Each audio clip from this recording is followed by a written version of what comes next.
Doing wonderful. So nice to be here today. So tell me, how does one become a hypnotherapist?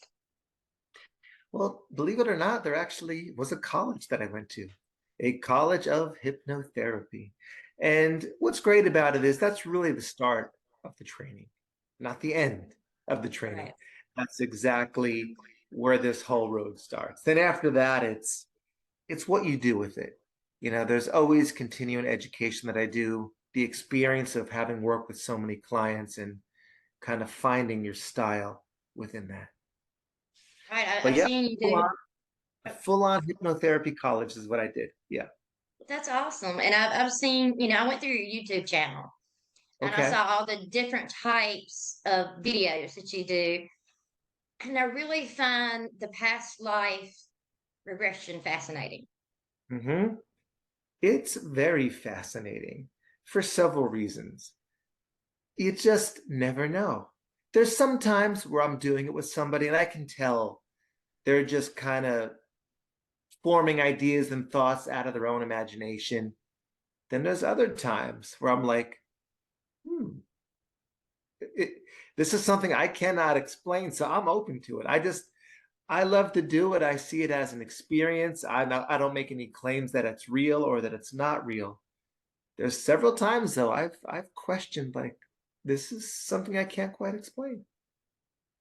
That's awesome. Tell me some of the other things you do. So some of the things are things that you would expect. When you think of hypnotherapy, people think of smoking, weight loss, or fears and phobias. And of course, that's a big part of what I do. Another part of what I do is we take it a step further into kind of who do we want to be and how do we want to show up in the world and what's keeping us from that. Things like past traumas, how we think about some of the experiences that in life we've been through. People think about talk therapy a lot. I'm going to go to a counselor, I'm going to talk these issues out. Well, I found hypnotherapy to be a much more effective tool for working through the past because we don't just talk about it. Now, there is some coaching and some talking involved, but then we use that imagination that made that belief or that formed that issue in the first place. And we go to where that exists to shift it and change it. And it truly can be life changing work very, very quickly.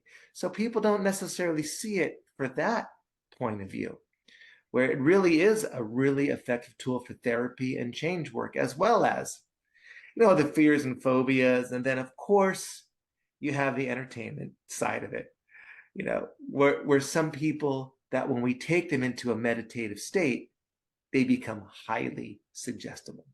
And that's what enters into street hypnosis and stage hypnosis, where they're open for silly suggestions that are really fun to watch. But for me, since you've been to my channel, I kind of have a mixture. I use that entertainment, to me, that wow factor, to make people go like, that's not possible, or they're faking it, or they're actors. But then they go, well, maybe it is possible. I don't know. And if he can do that, well, maybe I can get some help with this area of my life. And that's really how I found my lane in this, using entertainment hypnosis to get people to wonder and then share the real purpose of it, which is for change work. That's kind of my lane. I'm not gonna lie to you. There are a few things I wouldn't mind fixing, but yeah, I get it. I definitely get it. I'd love to quit smoking. Really? Yeah, Vaping or cigarettes? cigarettes. God, how much? How many a day? Not as much as I used to. About a pack. No, no judgment. Pack a day? How much? Okay. Well, you're young and we want to get you off of those cigarettes because nothing good. You already know all the things. I don't even say a word about it, you know. But yes, I've helped many, many people get off those things, and it makes me so happy to do so. My wallet would love for you to do that sometime. And your lungs and your central nervous system and the inside of your veins and your entire body will love you for that. So for sure, that's a big thing that we do in the umbrella of hypnotherapy. So, you know, what is some of like the strangest things that you've heard while people were under? Well, I guess I categorize that in a few different ways. So when I think of strange things, there's, let's say we go to the more mystical side of hypnotherapy, which is the past life regression. There is one on my YouTube channel, and I thought it'd be really fun to do a past life regression where, and I was thinking in my mind, theatrics. What if I made the suggestion that her past life self would come into her body, use her eyes, and use her mouth to be here with us? What would that be like? And I did that. There's one with her name is Chloe Couture. And I said, Chloe meets her past life self. And then I said, in the moment, I forget the name of the person that came up, but you're going to use Chloe's eyes to speak and mouth to speak with us. And I did it. And then when she opens her eyes, it's not her. It's that is one that I go, maybe there's some things I can't explain. But that YouTube video shows her not speaking like herself, not looking like herself. Very, very, and I haven't, and that one's on tape. So that one I think is one of the most interesting ones for me because I can't deny what happened. And I can't explain it fully without saying, maybe it's real. Maybe I don't know. So those things are, but as far as there's not a lot of the work that I do, I also work in addiction centers and I work with recovering addiction. And a lot of that work is releasing trauma. So, what tends to happen in a lot of the work that I do, it's a lot of releasing, a lot of crying, a lot of physical responses to the trauma actually leaving the central nervous system. So, when they come back in the room, they're like, oh my, there can be a big release and a huge feeling of lightness and freedom. So I would say more of that happens there. And then, of course, there's just the funny stuff. But that we're not really talking about the funny stuff. You're kind of curious about the more mystical type of stuff. So, people get visions, they get old memories, things like that, but not too much unless they're really connected in like a past life regression. More of the responses are the trauma releasing, the emotional releasing, or like, oh my gosh, I didn't realize that's where it came from. So that's not necessarily what you asked, but that's more of what I tend to get in therapy of it, unless we are specifically trying to go somewhere, which I haven't. Usually people don't ask me for those type of things. If we were doing like a special retreat or something based around a specific topic, some things might come up that are very Gotcha, interesting. gotcha. Well, lately, hypnotism has come up in some movies, including the one that was just released, Late Night with the Devil. Yeah. Now, I don't know how realistic, the scene with Carmichael is. How have you seen it? Oh yes. Okay. Yes, I have. Of course. What is your impression? What is how realistic is that Sure. scene? So the skeptic, right? That was his name, Carmichael, the skeptic? Yes, yes. Yeah, okay. So one thing that can be done. Now keep in mind, when it comes to hypnosis and hypnotherapy, there's different levels of which how people respond. So, like when I do a stage show, we'll start with something easy, like, hey, you're stuck to your chair. Well, most people can accept that suggestion, and most people can be stuck to their chair with a simple technique of putting somebody into hypnosis. Then we'll kick it up a notch, like, hey, your body's feeling really cold. And now I'll see them kind of physically responding in their body. And I see they're in that imaginative state. Then we go a little bit further. Open your eyes. What's your name? You can't remember it. And now they can't remember their name. Now, when we get to the really highly suggestible people, the next time you open your eyes, you're going to see your favorite high school teacher in front of you. And they'll be like, hi, Mr. Adams. I can't believe you're here with me. It'll be me, but their mind believes it's somebody else. And we can go even further. I've done this on a stage show. I don't recommend this to new hypnotists, but I have an assistant I use sometimes, and her name is Tamara, and I'll be like, in a moment when you open your eyes, you'll see Tamara walk across the stage. When I clap my hands, her arm will fall off. And they'll be like, now, not once again, not everybody, but the highly responsive people will believe they've seen that. Or now her body fall off. It's a floating head across the stage. They're like, oh my God. And that's what they believe they're seeing. So for the same token, if I say to a highly suggestible group of people, when you open your eyes, you are going to see, I would never do this, but blood and guts coming out of somebody like the movie suggested, you're going to see their face melting. They'll believe that's what they're seeing. So yes, that actually could be done. Of course, not in the way that the movie always dramatizes it, but so we call that visual phenomena. And you can produce visual phenomena. Don't step there, there's crocodiles. They'll be like, oh my gosh, I'm not going to step there. So that isn't unrealistic from that point of view. Now, can you control an entire audience to respond that way? No, because not everybody's going to be that responsive, but many people will be. So yeah, it was interesting. It Wow, was fun. that is crazy. I couldn't imagine being that unaware of what I'm doing.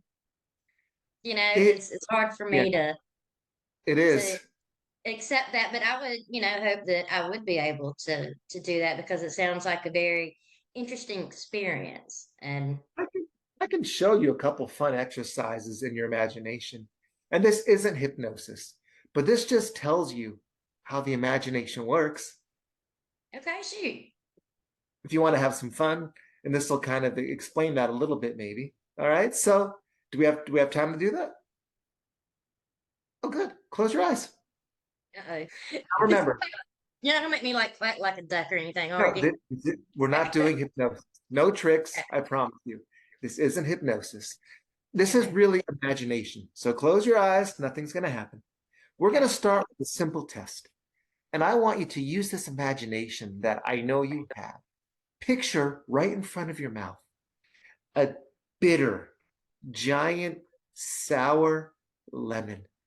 First, see if you can smell it. And then after you smell it, you know what a bitter lemon tastes like. Nobody likes a bitter lemon. You might love lemons, but nobody likes it. Now imagine you're biting into it and that juice is dripping into your cheeks and it's getting tight right behind your jaw and your neck is starting to taste it.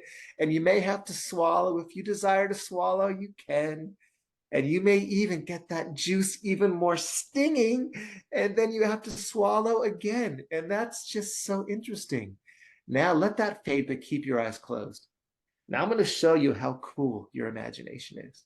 If you think this thought, the more I think about opening my eyes, the more I will relax them. If you think that thought again, let it play in your mind a few times. The more you think about opening your eyes, the more you will relax them. You're in complete control, always. But what you're going to find in just a minute, as you keep thinking that thought, the more I think about opening my eyes, the more I will relax them. You're going to find in a moment it's impossible to open your eyes because every time you think about opening them, you relax them more. And it's really kind of funny that you are wide awake, but your eyes are stuck. It's silly. It's crazy, but it's fun. It's a lot of fun. Something that was so easy is now impossible to do. Now, here's what's going to happen. If I kept you like this, you'd never open your eyes again because that suggestion's firmly in your mind. And every time you think about opening your eyes, you'll relax them more. But here's the deal. In order to open those eyes, you're going to have to smile and laugh just for no reason. You're going to have to laugh more out loud like nobody's watching. And until you laugh out loud, they will not open. Now, you might be able to fool me with a little smile, but you can't fool yourself So you might as well just laugh. It's silly and it's fun. Just think about a ridiculous joke. And the second you let that laughter come out, then your eyes will open. So go ahead. Why not? Give it a good ha. Give it a couple ha's. Give it 3 ha's. You can't fool yourself. You're going to have to give in and laugh, or else they will not. Oh, there you go. That's cool. So, Especially the lemon thing. Like I felt uh-huh. that thing like right there in your cheek. Yes. So, what's interesting is this: what that simple test tells us is you reacted physically to something that wasn't real. Your mind imagined it, and your physical body responded to it as if it was real. Isn't that true for our beliefs Yeah. about life, about love, about money, about relationships, about career, about what we can and can't do? We make up beliefs and they become real. We made up a lemon and you reacted to it as if it was real. And then we had some fun. Now, that eye suggestion is a silly thing. But what I would do in that moment, right, once your mind is like, oh, wow, this is interesting, then we would do something like a deepener. Like I say, now let's slow it down and let's count down and go into this relaxed state. And as we do that, your imagination opens up more and more. And then you start to become suggestible to the point where I would say, now your mouth is stuck, open your eyes, you can't talk. And we could start playing with your imagination. And at the same time, we could be like, cigarettes taste disgusting. You cannot look at a cigarette and not think of a disgusting, rotten piece of fish with maggots and juice dripping all over it. And we would, yeah, even that might even stick in right now. But you see where I'm getting at here. So Right, right. now there's different ways we can kind of get there. So with a group, I do that lemon test with people, and you see people in the audience really connect with it. Then I know they're open to suggestions, and it's fun. Right. So what would happen is that silly little test, we would turn that into a full experience. Then you would be like, wait a second, where did I just go? Now everything Glenn says makes sense. Maybe I don't know my name. Maybe this, and that's kind of, I hope that gives you a little bit of an idea of how it starts at least. Right. It does. And that's very cool. And like I said, I felt that, that flex of your muscle when you bite into a lemon. I Yeah, we felt saw that. it. Yeah. And so that was really, really cool. And you've mentioned you can suggest things like the chair sticking. Can somebody do like a darker thing? Like suggestion like could you make somebody like really do something bad? With enough conditioning, yes. With a highly responsive person, yes. Not on everybody, but there are one of my heroes. His name is Darren Brown. He's in England. He does a lot of social experiments to see, like, can we get somebody to do something against their nature? And now there's a lot of he does. It doesn't just happen. He does a lot of conditioning for this to happen. And yes, he gets people to do things really dramatically out of character, like crazy. So you do have to have ethics, because with a highly suggestible person, you can make them do things that are against. They like to say, what hypnotherapy is meant for. It's meant for self-help. And I don't. The one thing I didn't love about that movie is they add a dark side to it. They add, an out of control side to it. For the average person, they are aware. Hypnotherapy is like a guided meditation. So it's not a spooky, scary thing. It's a state we all know. We've all daydreamed and be like, whoa, what just happened? That's the state of hypnosis. We're going into the alpha brainwaves. We've driven on the freeway and realized we're home already, and we weren't there the whole ride, but you were there. You would have Right. responded if somebody cut you off, but you weren't there at the same time. That's a state of hypnosis. It's going into your alpha brainwave. So I don't love when they cast kind of a spooky dark shadow. But if we're being honest, and some people love to say in hypnosis, you won't do anything you wouldn't normally do, that's not necessarily true. I've had people do a whole 90-minute stage show with me and not remember one thing they've done. That would make for a very scary horror movie.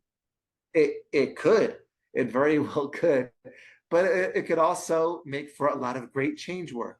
Now, at the same time, like I was doing a house party when I used to do house parties, and I had a mom like that couldn't remember how to speak, like she couldn't remember how to sit down. But I said, now you're going to look across the room and see this child, and you don't know his name, and that was her son. And she goes, his name is Darren. Like that suggestion was against her will, so Yeah. she blocked it, and that didn't work with her. So it's a yes and no question. Does that kind of explain it, hopefully? Yeah, yeah, I get it. I get it. Yeah. Good. Good, I good, get good. it. And but that, I mean, that's a little bit of a scary thought. And of course, with the genre I work with, my mind already goes to, you know, Yes. dark and disturbing things. So, but Like I the was movie just Get Out too, or yeah. But right, yeah, right. It's, I think it's very, very interesting that our body can do that, that our mind can do that, yes, it can. and kind of shut off ourself and become, completely open to suggestion. I think Yeah. that's really interesting. It is, yeah. So with the we call them somnambulists. Another word for somnambulist is sleepwalker. I do that. And you do. So those are very highly suggestible people. And they are open. So if you were a sleepwalker, if we were to take this exercise further, all those things would work on you. Oh, great. I'm Yes. not only a sleepwalker, I'm a sleep driver, sleep eater. So yeah, I Okay. probably would be very vulnerable. So yes. So it's really important to guard your mind from negative influences Right, because you right. take in a lot of information whether you want to or not. You're very, you're very, what's the word I'm looking for? Empathic to energy around you. Yes. So because of that, you're kind of always open.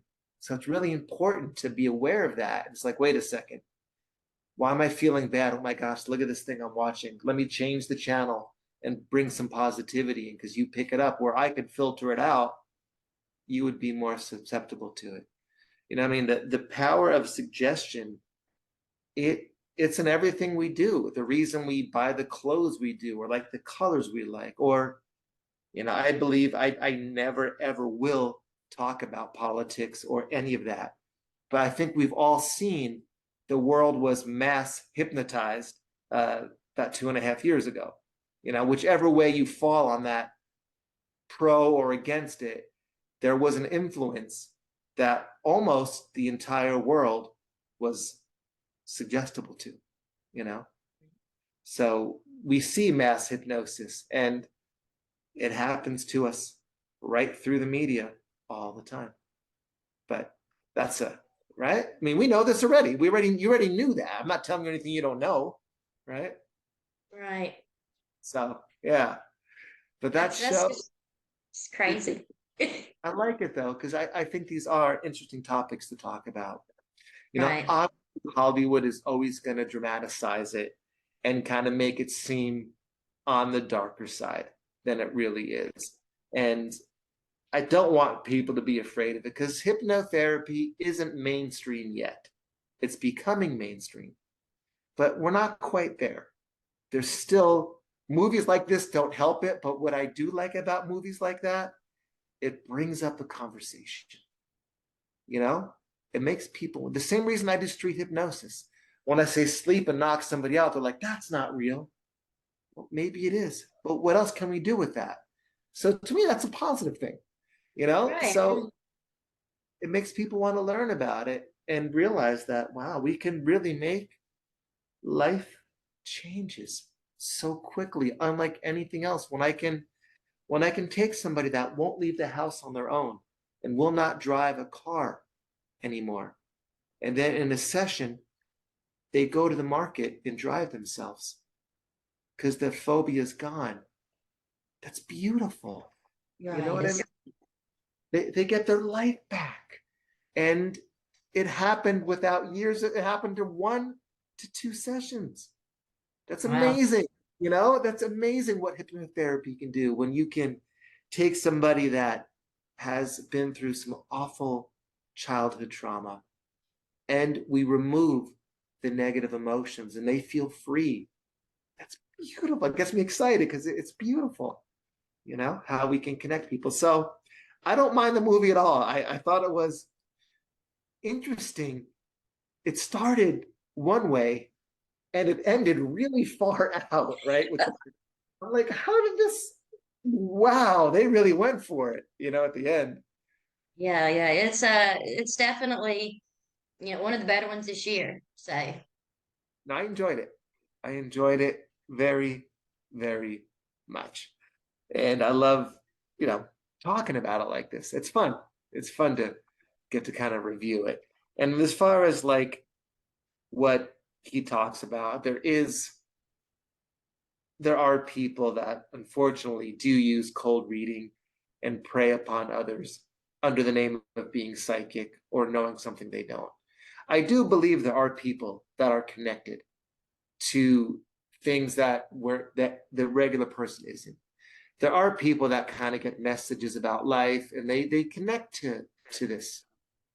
But then there's the whole line of people that use it to manipulate, that yeah, use cold reading and Barnum statements, right?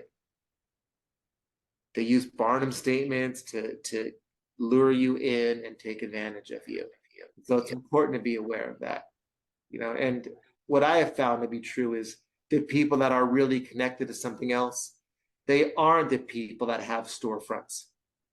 You know what I mean? They aren't those people. They're not promoting it like that, generally speaking. But yeah, well, I mean, that's awesome. I definitely would consider, trying that hypnotherapy at some point for, things like smoking, which I need to quit, but it's stuff like that. But it definitely, makes me more curious about things and yes, knowing that I kind of need to keep an eye on what people are saying, you know? absolutely. That's why I do what I do. I do all the silly stuff for what you just said. It makes me wonder. And that's, one of the things I might do it too much sometimes where they're like, well, are you teaching street hypnosis or are you doing something real? And that's one thing I get a little bit that I have to really define. It's like I use entertainment to show people what can really be done with the work that I do with my online community, with the HypnoVault and with hypnotherapy. And that's all I do. I get to be involved in this every day of my life, and I love it. And I get to like do cool things like this and talk about when a movie comes up to kind of give some perspective about what is real and what isn't and the difference between the two. So it's really fun to talk about. Right. And so tell me about the Hypnovault. Sure. So what I decided to do is that there's only so many one-on-one sessions I can do because of the different influences I've worked with, because of my Instagram and the places I've gotten to go, like even ABC TV, I've been able to hypnotize hosts on live TV. But this commodity of my voice wears out. And mentally, there's only so much space I can hold for somebody in a day before I don't have that quality of focus. So what I decided to do was I made an online community called the HypnoVault. And I actually made, like, you can go on YouTube and find hypnosis audios and things like this that are just kind of very second rate. I made the HypnoVault video hypnotherapy sessions where I come on the screen and I talk to you about the topic. So let's say I have over 200 videos in there now. And literally, I come on the screen. Let's say we're talking about fear of success. I'll talk about the fear of success, give you some tips about it. Then the screen blacks out, my voice changes, music comes on, and it's like I'm right there with you, one on one, doing the session. And that way, I get to make this gift of hypnotherapy accessible to everyone at any price level because it's not the rate of one on one sessions. As you know, the more in demand you get, the only way to manage your time is to raise your rates. You have to out of self-preservation for no other reason. That means my one-on-one rates aren't accessible to everyone. And I didn't like that. So I made the HypnoVault so people don't need me. They can do this on their own and I'm there with them. And I also do, one thing I love is I do live group hypnotherapy sessions every month for my community. So it's just a cool thing I've created. It's actually worldwide. I had like 4 subscribers. I have several thousand active subscribers now. And it's my gift and I love it. Someday when I'm long gone, it's still going to be here. My kids will run it. But it's truly my gift to share with the world of making hypnotherapy affordable and accessible to everyone as if I'm with you one-on-one. So I love being able to talk about it and share it and let people see what's in there for what they get for you'll see when how much love has gone into that. Right, right. Well, that's amazing, and that you can make it so so many people can, try Yeah. it, check it out, and that Yes. you said everybody these days is, you know, they're at home and bored or Yeah. dealing with issues. So I We mean, it's need great that it's an easy option. Yeah. We need a place where you can practice mental health, doing hypnotherapy, doing guided meditations like in the HypnoVault, de-stressing, looking at life differently, getting to work on different aspects of yourself. We need it. We take in as much information in one day as our grandparents took in a year. Jeez, I believe Our, it.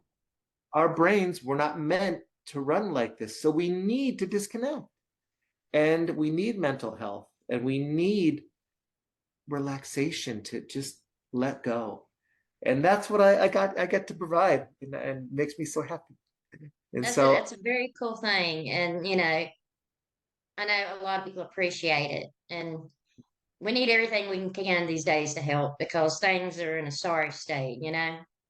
yes, I know. Another thing is, I don't believe the world is as divided as it's being shown to us. Because I talk to people all over the planet. We are all experiencing the same things. If you think about it, it's like what our needs are to be connected, love, hope, um, you know, our needs of connection. We all have that need to connect, and we aren't that different. We all experience fear, hope, love, sadness, happiness. All of us do. And we're not that different. So we have to not believe what's being shown to us because we really are the same in so many beautiful ways. And there's a lot of beautiful people in this world. And I get to work I with so many